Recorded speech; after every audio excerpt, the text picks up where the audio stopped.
I'm so excited to talk to you about your latest project. I feel like every few weeks it's like, okay, girl, so tell me what the new booked and busy moment is, because that is exactly what you stay Thick House. You're a guest judge. Tell us all about it.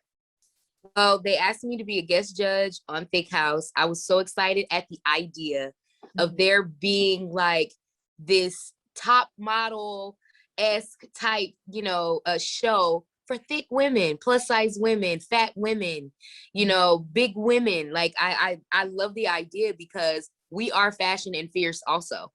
And the women that are in the house, the people that are in the house are gorgeous, and they just exude this kind of beauty and confidence. So I was all about it. I was all about coming in and just like giving my little 2 cents. Right, right. There was one thing that I loved in that, and you said in your episode, you don't see them necessarily as curve models. They're just models, which is 100% accurate. I'd love if you could just speak to that because it's so powerful. It's kind of like when someone calls me a plus size actress. I'm an actor. I'm an actor. Like I'm a plus size woman, yes, but I'm an actor first. You know what I'm saying? And by trade. And I would love for it to become just a thing where they are models and it's not a novelty, but a normal thing. Yeah. Not a novelty, but something that's normal. Exactly.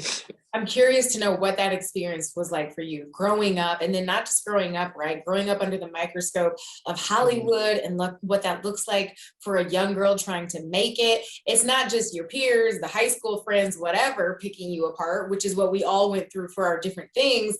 It's the world. It's casting directors, it's directors and producers and agents and managers. What was that like for you? Was that confidence always there? And if not, how did you step into that? I think I always say that confidence, self-love, self-esteem is a choice. It's an everyday choice.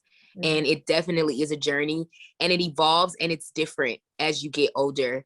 One of the things that I always try to prepare those that I mentor, or, when I speak to younger people that want to get into this industry or people that are starting out in the industry, you have to prepare for the criticism. When I got on television, social media was a new thing. Okay. Twitter was new. Right. and listen, and it was hot, and I'm a plus size girl on a nationally syndicated television show. And I'm the only Black girl and I'm plus size. I got called some of the most horrible, horrific things, in the world. And I got trolled very hard, but I did learn to have thick skin. But one thing that someone said to me that I always keep close to my heart is you're never as bad as they say you are, but you're never as good either. So it's kind of giving me this balance to, it was hard. It was really, really tough, but it did kind of give me this balance of, I'm just going to be myself and they can take it or leave it, because at the end of the day, I booked the show. Yes.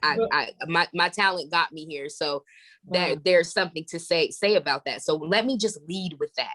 Yeah, absolutely. And leading with that has blessed us all with such a shining example of what that confidence looks like and what embracing your talents looks like. For the folks at home, for the women at home watching, what do you hope that each of us understands about embracing not just our body, but ourselves, period, to be more confident in our skin, figuratively and literally?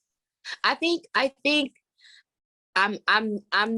haven't arrived, and I think it's important to know that the people that you admire feel the same way that you do some days. I feel like self-love is not a destination, and like I said, a journey. And I think that it's important for us to not have negative self-talk. I think that it's important for us to give ourselves grace and be kind to ourselves. Like one of the things that I learned is that I was not kind to myself in the way that I thought, in the way that I talked about myself.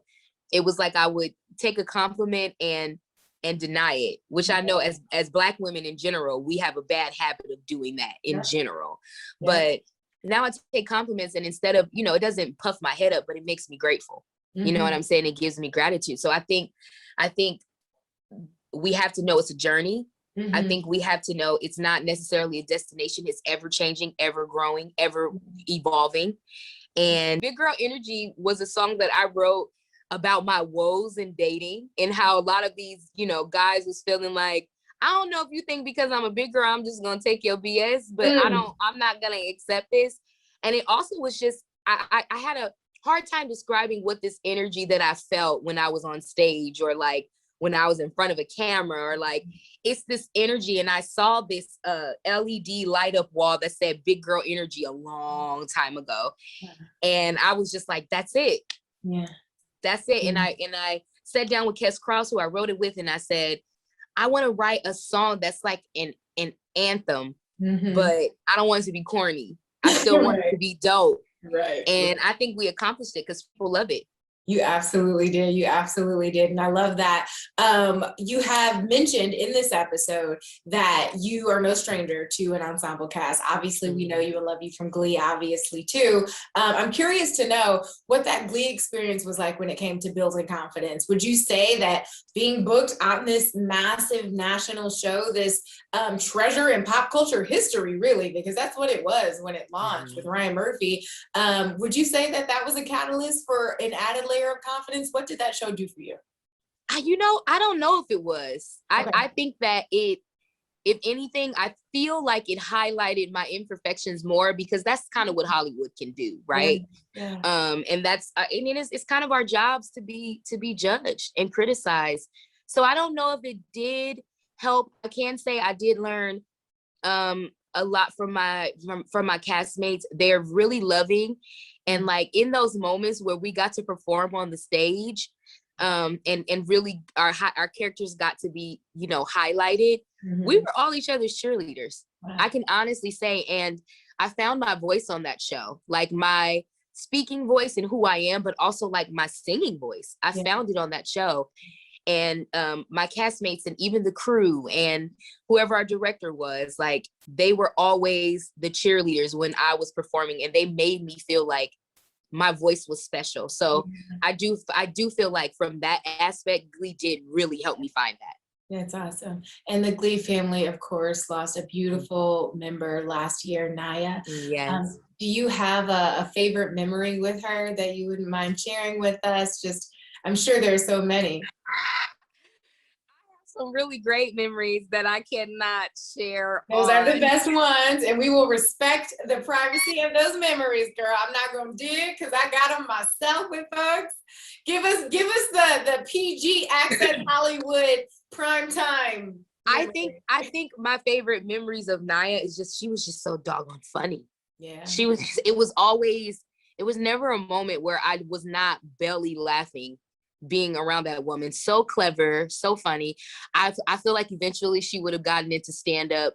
Eventually she would have gotten into writing scripts. Like there was so much inside of her that this world didn't get to see, and so much that I got to see behind the scenes. The amazing mother that she is, the amazing daughter that she is, and the amazing sibling, like sister that she was to her brother and her sister. So I feel very blessed that I got to see the behind the scenes. And my favorite memories of her, just like all of them, the inappropriate ones especially.